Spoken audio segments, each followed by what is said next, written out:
সমগ্ৰ গুৱাহাটীবাসী ৰাইজৰ আমি অহা 31 মাৰ্চলৈকে তেওঁলোকৰ যি আমাৰ সম্পত্তি কৰ আছে বা হোল্ডিং নম্বৰৰ টেক্স আছে সেই টেক্সখিনি সংগ্ৰহ কৰি আছোঁ। বহুতো সদাশয় ব্যক্তি আমাৰ আহ্বান মৰ্মে তেওঁলোকৰ যি কৰ সুন্দৰভাৱে দি আছে তেখেতক আমি ধন্যবাদ জ্ঞাপন কৰিছোঁ। আৰু এই কৰ সংগ্ৰহ কৰি থকাৰ সময়তে আমাৰ কিছু ব্যক্তিৰ আমাৰ লগত যোগাযোগ হৈছিল। তেওঁলোকে কৈছিলে যে তেওঁলোকৰ বিভিন্ন কাৰণত কাৰোবাৰ শাৰীৰিক অসুস্থতাৰ কাৰণে বা কোনোবা গুৱাহাটীৰ পৰা বাহিৰত থকাৰ কাৰণে বা কাৰোবাৰ পঢ়া শুনাৰ ক্ষেত্ৰতে হওক যে এই GMC কোৰ্ট প্ৰায় 7 বছৰ 8 বছৰ দিব পৰা নাই। আৰু বহুতে কোনোবা গৃহস্থ ঢুকোৱাৰ পিছত বা দেউতাক মাক ঢুকোৱাৰ পিছত তেওঁলোকে গম নাপায় যে কেনেকৈ কোৰ্ট দিব লাগে। সেইকাৰণে আমি এটা সিদ্ধান্ত গ্ৰহণ কৰিছোঁ আজি যে যিসকলৰ 3 বছৰতকৈ অধিক বাকায়া আছে বা দিবলগীয়া আছে তেওঁলোকৰ যিখিনি পইচা সৰ্বমুঠ এই সৰ্বমুঠৰ পৰা 50% যি কৰ আছে সেই কৰ অহা 29, 30, 31 মাৰ্চৰ ভিতৰলৈ তেওঁলোকে 50% কৰ আমাৰ ইয়াতে দিব পাৰিব প্ৰথম কিস্তি হিচাপে। আৰু দ্বিতীয় কিস্তি অহা জুন মাহৰ ভিতৰত 30 জুনৰ ভিতৰত তেওঁলোকে আমাৰ যি পেনাল্টি লয় সেই পেনাল্টি সতে তেওঁলোকে জুন মাহৰ ভিতৰত দিব পাৰিব। এনেধৰণৰ ব্যৱস্থা কৰাৰ লগে লগে যিসকলৰ অধিক পইচা হৈ আছে, কাৰোবাৰ ধৰক 80,000 হৈ আছে, কাৰোবাৰ ধৰক 1 লাখ টকা হৈ আছে, 1 লাখ একেলগে দিয়াটো তেওঁলোকৰ সম্ভৱপৰ নহয়। কেতিয়াবা তেওঁলোকে আধামান দিয়াৰ পিছত পিছৰ পৰ্যায়ত তেওঁলোকে আধাটো দিব পাৰে।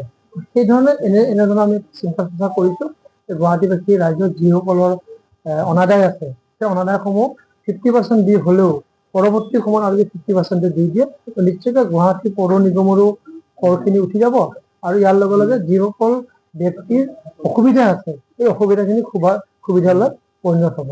সেইকাৰণে আজি আপোনালোকৰ জৰিয়তে সমগ্ৰ গুৱাহাটীবাসী ৰাইজক যিসকলে দিবলগীয়া আছে তেওঁলোকক জনাবলৈ আমি আহ্বান জনাইছোঁ। নাই, ইয়াতে কোনো ডিছকাউণ্টৰ কথা নহয়।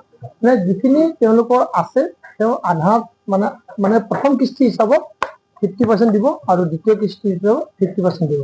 তাৰমানে তেওঁলোকক দুটা ইনষ্টলমেণ্ট আমি ভগাই দিয়া হৈছে। কাৰণ ইনষ্টলমেণ্ট দিয়াৰ ক্ষেত্ৰতো আমাৰ বাধকতা থাকে।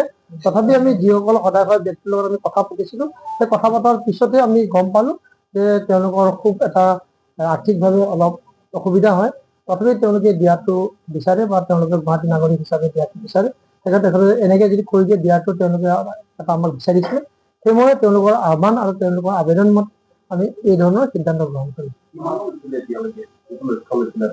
এতিয়ালৈ আমাৰ যিটো লক্ষ্য আছে, আমাৰ যিহেতু আজিলে মানে সম্পূৰ্ণ ক'ব নোৱাৰিম, তথাপি আমি যিটো আমাৰ প্ৰপাৰ্টি টেক্স যোৱাবাৰত আমাৰ অলপ হ'লেও আমাৰ ভালকৈ উঠিছে। কাৰণ আমাৰ ৰাইজক যি আমি আহ্বান জনাইছোঁ সেই আহ্বান জনাৰ প্ৰতি সঁহাৰি জনাই আমাৰ বিভিন্নজনে তেওঁলোকৰ যি আমাৰ হোল্ডিং টেক্সখিনি আছে দিয়াৰ কাৰণে ব্যৱস্থা গ্ৰহণ কৰিছে। আৰু এতিয়াও যিসকল বেছিকৈ আছে তেওঁলোকে 50% হ'লেও দিয়াৰ কাৰণে যি আগ্ৰহ প্ৰকাশ কৰিছে সেই আগ্ৰহৰ প্ৰতি লক্ষ্য ৰাখি আজি আমি এই ধৰণৰ সিদ্ধান্ত গ্ৰহণ কৰিছোঁ। আমাৰ পৌৰ সখী বুলি আমাৰ মহিলা কিছুমানক আমি এনেধৰণৰ দায়িত্ব দিছিলোঁ, যিসকলে ঘৰে ঘৰে গৈ তেওঁলোকৰ কৰ সংগ্ৰহ কৰিছিলে। সেই কৰসমূহ এতিয়া আমাৰ ঘৰে ঘৰে দিয়াৰ ব্যৱস্থা গ্ৰহণ কৰিছে। কোনোবা অনলাইনো দিব পাৰে, সুন্দৰভাৱে দিয়াৰ ব্যৱস্থা গ্ৰহণ কৰিছে। সেয়ে আমাৰ পৌৰ সখী যিসকল আছে সেই পৌৰ সখীৰ জৰিয়তেও তেওঁলোকে ঘৰে ঘৰে দিব পাৰে।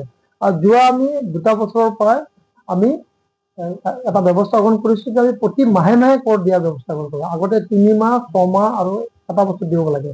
কিছুমানে 3 মাহতো তেওঁলোকৰ 3টা মাহৰ পইচাও দিয়াৰ কাৰণে অসুবিধা পায়। তথাপি আমি মাহে মাহে দিয়াৰ কাৰণে ব্যৱস্থা গ্ৰহণ কৰিছোঁ। এতিয়া মাহে মাহে দিয়াব পাৰে।